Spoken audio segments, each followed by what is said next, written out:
Hi everyone, and welcome to Stories and Scribes, your online platform where we review Christian fiction books and we learn about the love of Jesus through the stories that we read.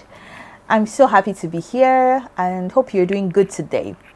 So, one of the times when I was just surfing through the internet, and my favorite sites where Christian fiction books are available, discussed, and talked about. This guy just posted saying that who wants to read and review one of his books. And it turned out to be a Christian fiction romance. And if you know me well, you know that I am an advocate and I love Christian fiction romance. And I was just intrigued that how is a man going to write romance from that perspective? And I was like, wow, let's get to read it and find out how he will approach the topic and how different it will be, from when women write romance. And I got to meet TK Chapin, and he wrote an amazing book called One Chance at Forever. Yeah, so I got the opportunity to review this book, and I just want to talk about it. Yeah, so before we get any further here, let's read the synopsis. And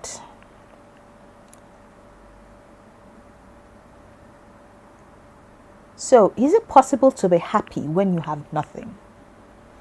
Wyatt, an intellectual, he's also a wealthy widow. His heart longs to make sense of what happened and desires to know if lasting beauty truly exists. One evening, he meets a stranger who changes his life forever. Who is this? Could you move beyond the boundaries of your heart? Could you set aside everything you know to find truth? One Chance at Forever is a realistic Christian romance about finding love, peace, and God. Christians who desire to approach God in the real way will be lifted by this inspirational story. God's love is woven through the pages and knitted together with the characters' lives in order to show the love of God in a real way. Okay, so the gist of the book is this. So there was this guy, his name is Wyatt, and he got married to this amazing woman, and she was a Christian, and he wasn't a Christian. Those people that just say, well, I could believe there is a God, but it's not like I'm really interested in him. And his wife was really a devoted Christian, and apart from being a Christian, she was a missionary. So she would go to different parts of the world, come to Africa, how they go to that Guatemala, Spain and all of that, just to be witnesses of the love of Jesus and bring people to the saving knowledge of Christ. And so when they were in Somalia, something happened and she was killed by terrorists or killed by the bandits, in those parts of the. And he was wondering that what kind of God allows that kind of thing to happen to someone that is totally devoted to you. And from there he was like, if that's kind of God that my wife served and she died because of it, then I don't think I have anything to do with that kind of God. And so he, how he was angry at the world, angry at God, and he was just a widower, just living his life until one day. How that kind of widower, here is a wealthy widower, they always have this kind of mansion by the beach, all that kind of thing. And so he met this man who was a homeless man called Max. And he was wondering how, when he was passing by him, I think he offered him something and he was grateful to him and he thanked God. And he was like, how can you thank God when you are homeless? How can you thank God, when your life is like a wreck right now? And he was not like, Max began to show him that regardless of his station in life, it does not change who God is. And I think that kind of intrigued him to say, how come that you that seems to be disadvantaged are not prejudiced against God or who he is? And, he invited him over for coffee. And when he invited him over for coffee, he met a lady called Abigail in the coffee shop because she was working there. Now, let me give you Abigail's gist. Abigail was a single mother. And she got pregnant for a guy who did not even recognize her at that time and the baby.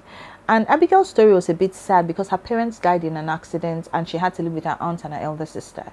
I know she has this elder sister that she's living with that is always almost prim and proper, that kind of thing. But the challenge is her elder sister wanted a child.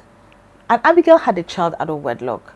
I know how ironic that is. And the elder sister, because Abigail was living with her, took her child as her own and was beginning to do things to suggest that Abigail may not be in a position to raise her child.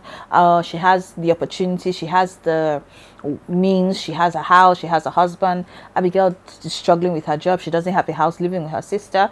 And it was almost as if her sister was, you know how somebody is trying to take what is yours and claim it to be theirs. So Abigail just knew that she had to leave that place.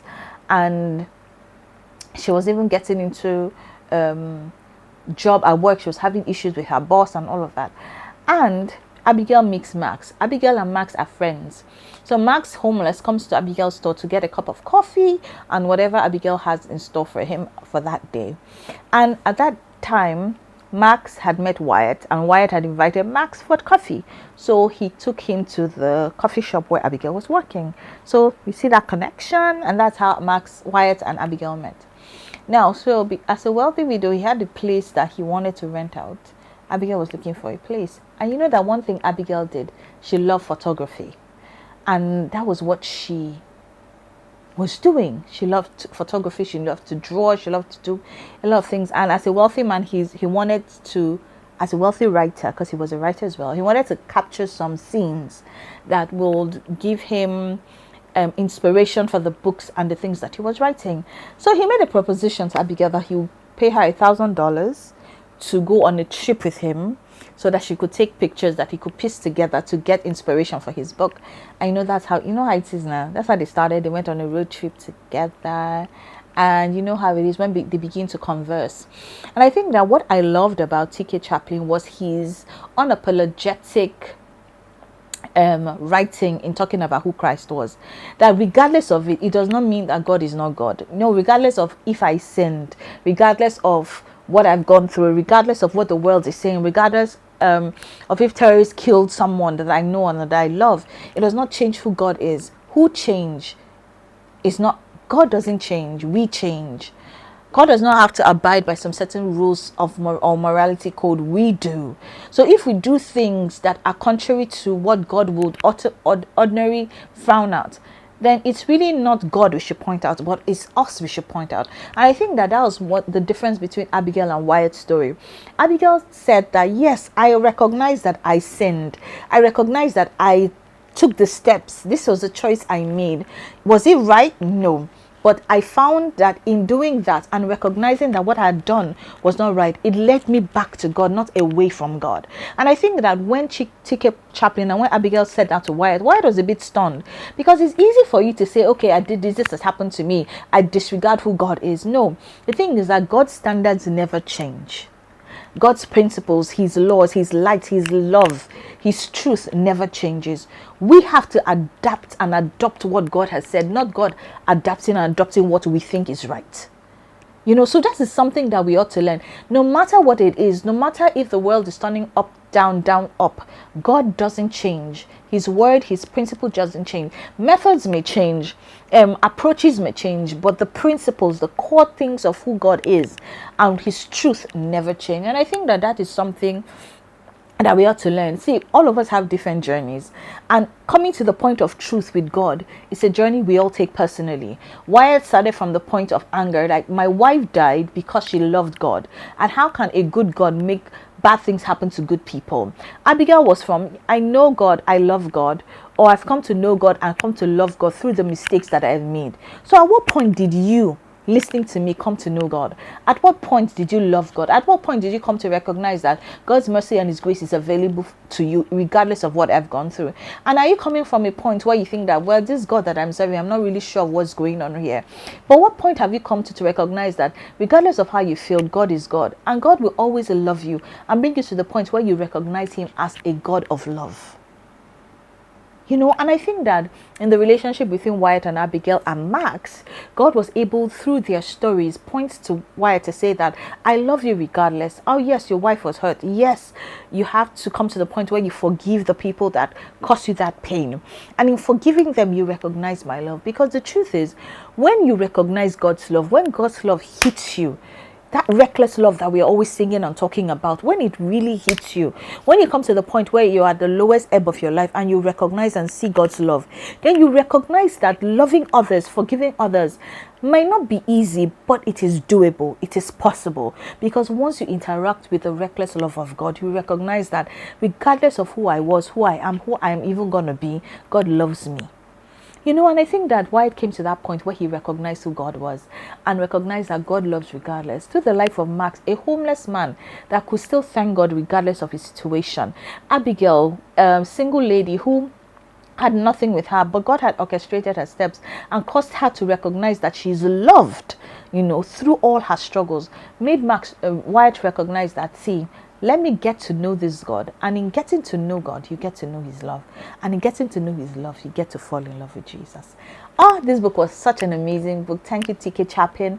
And I just hope you find it. Read it. It's on Amazon. It's on all the major retailers online. And Sefer Books. Holla at Sefer Books, because they are the number one plug for Christian fiction books in Nigeria that I know, that I see. And I, try and get some books from them as well.